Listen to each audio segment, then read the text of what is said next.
Salut à tous, alors aujourd'hui on se retrouve pour une nouvelle vidéo. Comme vous le voyez dans le titre, on va parler des dieux et des déesses égyptiens. Mais avant de commencer la vidéo, surtout n'hésitez pas à exploser la barre de like.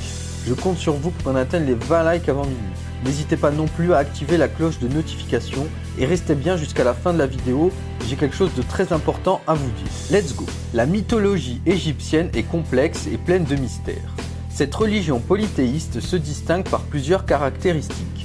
Les multiples visages donnés aux dieux, ce qui complique la compréhension. L'importance donnée aux symboles à travers les animaux, la localité de la plupart des dieux et les cycles qui rythment les mythes. Le panthéon égyptien se compose de plusieurs dieux, mais n'est pas clairement défini. La cosmogonie. Il existe plusieurs mythes de la création du monde, mais le plus répandu est celui d'Héliopolis. Je vais vous raconter brièvement ce mythe sans trop entrer dans les détails. Au tout début, il n'y a rien, si ce n'est un océan d'eau et de ténèbres appelé le Noun. Puis apparaît le démiurge Atum, celui qui est complet, qui peut aussi prendre le nom de Ptah. Le dieu imagine alors une masse de roseaux au milieu de l'eau et elle apparaît pour qu'il s'y pose. Atum n'a pas de compagne, donc il se masturbe et 2 enfants sont le fruit de cet acte. Un fils Chou, une fille Tefnut. Il met ensuite au monde Geb et Nut, ou peut-être ce sont les enfants de Chou et Tefnut, qu'il sépare pour que Geb soit la terre et Nut le ciel. L'union de Geb et Nut donne naissance à des enfants. Malheureusement, au cours de l'année, Nut mange ses enfants, ce qui ne plaît pas à Geb. Chou le rassure en lui expliquant. Nut ne mange pas ses enfants, elle les prend en son sein et les préserve pour les faire renaître. Quand l'un disparaît à l'Occident, un autre naît à l'Orient. Ainsi, tout au long de l'année, ils se succèdent. De même que chaque soir, on dit qu'elle avalerait, lui faisant traverser son corps la nuit pour le mettre de nouveau au monde au petit matin. Vous l'aurez compris, on parle du lever et du coucher du soleil. Geb et Nut ont plusieurs enfants dans l'ordre. Osiris, Horus l'Ancien, Seth, Isis et Nephthys. En séparant le jour et la nuit, Atum cède sa place à Ré, le dieu soleil, et roi des dieux mais sans se retirer pour autant, car selon les heures, il devient Ré. Les dieux, Ra ou Ré, fils de Net, dieu soleil, le plus important d'Égypte, il change de nom et d'apparence en fonction du moment de la journée, devenant Amon et Koum, le cycle solaire. Ra possède une tête de faucon surmontée du disque solaire. Le pharaon, considéré comme faisant partie de la lignée des dieux, prend le titre de fils de Ré. Il veille sur le monde à l'aide de son œil et règne sur le monde des morts.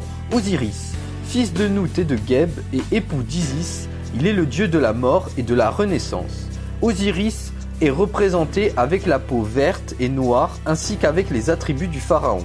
Fouet, crosse de berger et barbe postiche. Seth, ou le dieu rouge, fils de Nut et de Geb et époux de Nephthys, maître du tonnerre, il règne sur le désert.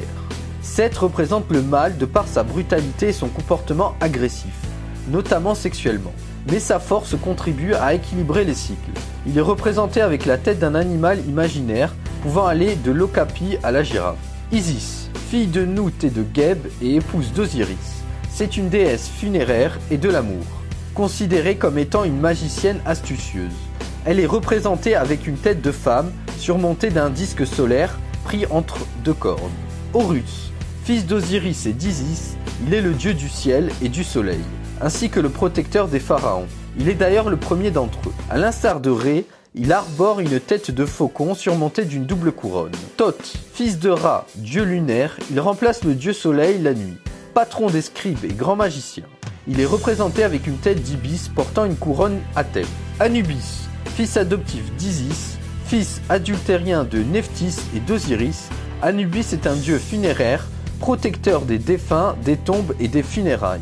Il est représenté avec une tête de chacal noir.